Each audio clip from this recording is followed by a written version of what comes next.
You ever find yourself maybe like 3 a.m., staring at the ceiling, playing that what if game? Oh, absolutely. All the time. Right. What if I'd taken that job? Or, said yes when I said no? Hmm. The road's not taken. Exactly. Stayed, left, never met someone. It's universal, that feeling, isn't it? That little bit of regret, maybe. I know I've definitely been there. Do you? Did you find yourself doing that? For sure. It's a very human thing, I think.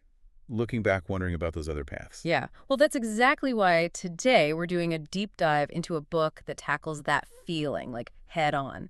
It's Matt Haig's novel from 2020, The Midnight Library, really acclaimed. It really is. So our mission really is just to unpack the big ideas, the sort of nuggets of insight from this book for you, because it's quite something. It is. And it's fascinating how it blends genres, too. Yeah. It's contemporary fiction, yes, but also fantasy. Fantasy, okay. And even philosophical fiction. So that mix tells you something straight away. It's grounded, but also imaginative. Right, okay. And the themes it digs into are huge. Regret, obviously. Yeah. But also mental health, parallel lives. Parallel lives, wow. And, the big one, the meaning of life. That is quite a list. Parallel lives and meaning of life. Sounds ambitious. So how does Haig set this up? Who's our guide on this journey? Well, our protagonist is Nora Seed. She's in her mid-30s. Okay. And honestly, she's feeling pretty crushed. Yeah. Just overwhelmed by, disappointments, regrets. Life hasn't gone how she thought it would. Relatable for many, I imagine. Definitely. And after hitting, well, a real low point, she finds herself somewhere else. Not alive, not dead, but in this magical place. Which is? The Midnight Library. It exists in that space, that sort of limbo between life and death. Okay, the Midnight Library. And this is where the concept really kicks in, I guess. Exactly. Because in this library, Nora gets this incredible chance. She can explore countless versions of her life. Wow. Like literally try them on, see what would have happened if she'd made different choices back down the line. So, like, give me an example. Well, she gets to see herself as, say, a glaciologist. Okay, random. Or a massive rock star. Or even what life would look like if she'd, stayed with her ex-fiancé. That must be intense, trying on whole lives. It is. And what's really insightful, I think, is what she learns. She starts to understand regret differently. It's not so simple. How so? Well, take the rock star life, right? The fame she thought she wanted, turned out it's incredibly isolating. Lonely. So the grass isn't always greener. Not at all. She learns that, external success, fame, money, it doesn't automatically mean happiness or peace inside. Right. That makes sense. So through trying these lives, these possibilities, he starts to see, well, the beauty in just possibility itself, and ultimately what actually makes her life feel worth living. Not the fantasy lives, but something else.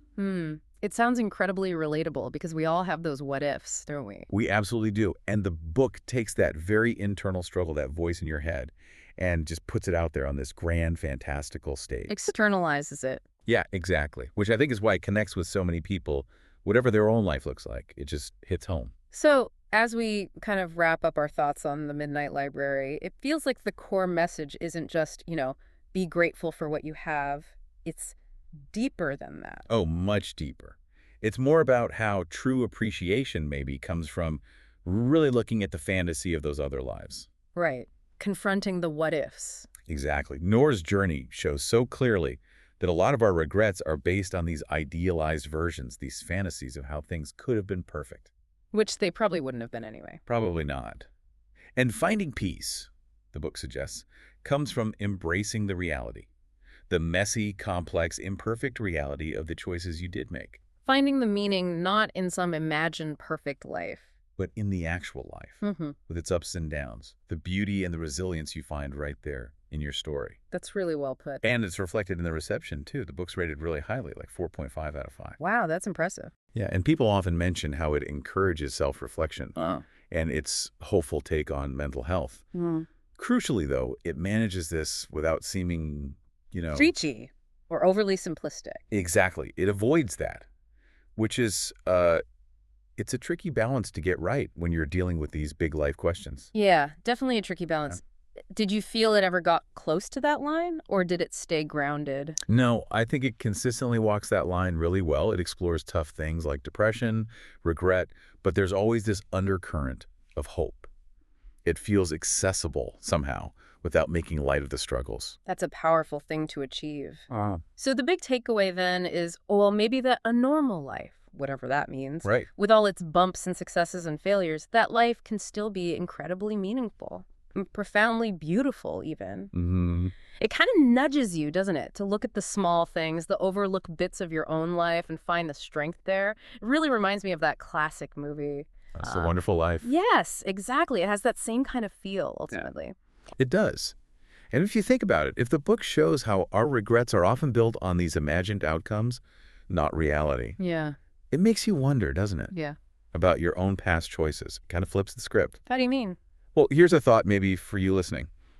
If every choice ripples outwards, and regrets are often based on fantasy, what about an unregret? An unregret. Yeah, like think of a past decision, something you questioned at the time, maybe felt was a missed opportunity. What if you chose, right now, to see it differently? Okay. Not as something missed, but as the exact step, the precise turn that had to happen to bring you right here where you needed to be. How might that single shift in perspective change how you see things now? Viewing it as necessary, not regrettable. That's definitely something to chew on. Just a thought to ponder. A great one. Yeah. Keep exploring, everyone, and keep appreciating those infinite possibilities within your own narrative.